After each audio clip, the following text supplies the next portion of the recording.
So what's up everyone? Ngayon magluto tayo ng creamy tofu with mushroom. Sarap nito. So isa ito sa pinaka masarap na naluto ko. Masasabi ko na isa sa pinaka masarap talaga. Ayan, so naglagay pa tayo ng parsley, diba? Sarap din at garnish natin. So ito yung mga ingredients na ginamit ko. Meron tayong bawang, sibuyas at yung parsley. Tapos meron tayong 240 ml ng Nestle cream. So bali dalawa yung ginamit ko na 240. Tapos meron tayong 6 na tofu dito. Ayan. So hiniwa lang natin siya sa square size na medyo bite size.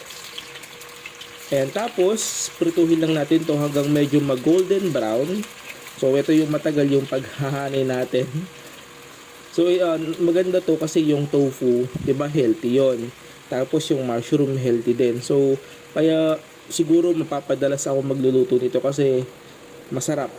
Saka hindi sobrang mahal, yung cream lang ang medyo mahal ng konti. Ayan, ganyan lang. Pagkatapos, kapag alam mo na medyo golden brown na yung sides, pwede mo na siyang balikin. Ayan, okay na yung ganyan pagka brown. Hindi natin gusto yung sobrang sunog naman yung toasted. Ganyan lang. Yan, so mas maganda din kung bibili tayo ng tofu, lalo yung sa palengke.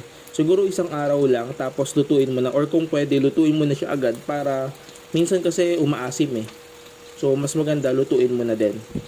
Or kung may bibili ka naman yung sa mga mall, okay lang yun kahit mga ilang araw pa kasi talagang naka-secured siya. Ayan, so kapag okay na, so iset aside lang natin, dahunin natin. So, ganyan lang po yung proseso. May second batch pa yan, hindi ko na ipinakita kasi ganyan lang naman po yung gagawin natin. Prituhin lang po natin yan. Yan, ang kulit, ayaw magpakuha ng iba. Ang kulit. So, tapos nagkasabay-sabay. Ayan, pagkatapos natin, iset aside natin, patuloy natin yung mandika. Ngayon naman, mag-isa tayo ng bawang at sibuyas. So, white onion yung ginamit ko dito. Isang medium size, yung medyo malaki sa, diba yung red onion. So, malaki lang ng konti doon. Yan, so parang naubos na yung mantika. So, naglagay pa tayo ng konti. So, mix well hanggang sa medyo mag-golden brown ng konti ang ating bawang.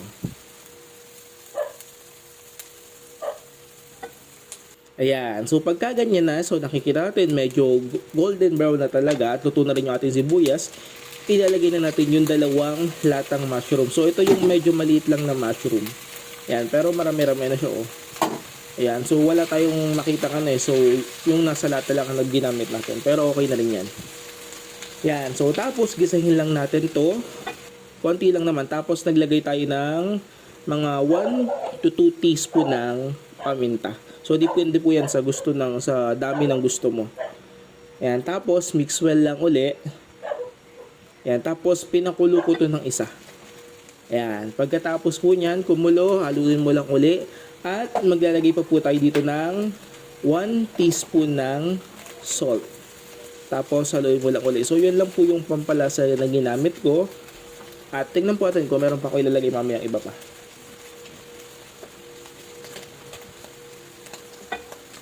Yan, so pagka okay na, pwede na po nating ilagay yung ating mga tofu. Yan. So, dahan-dahan lang kasi para hindi masira yung shape ng ating mga tofu. Pagkatapos yan, naglagay din po tayo ng 1 teaspoon ng magic syrup.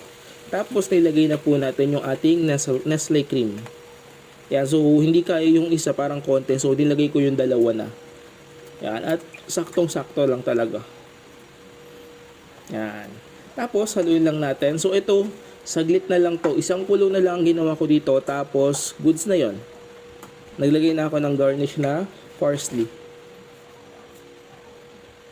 Yan, pwede mong tikman kung okay na sa panlasa mo. Kung hindi pa, pwede mong dagdagan pa ng mga pampalasa like asin or magic syrup. It's up to you. Yan, so ganyan lang, napakadaling lutuin, napakasarap. Mapapadalas ako magluto nito kaya kung nagustuhan nyo, subukan nyo na. Hindi naman siya sobrang mahal at masarap.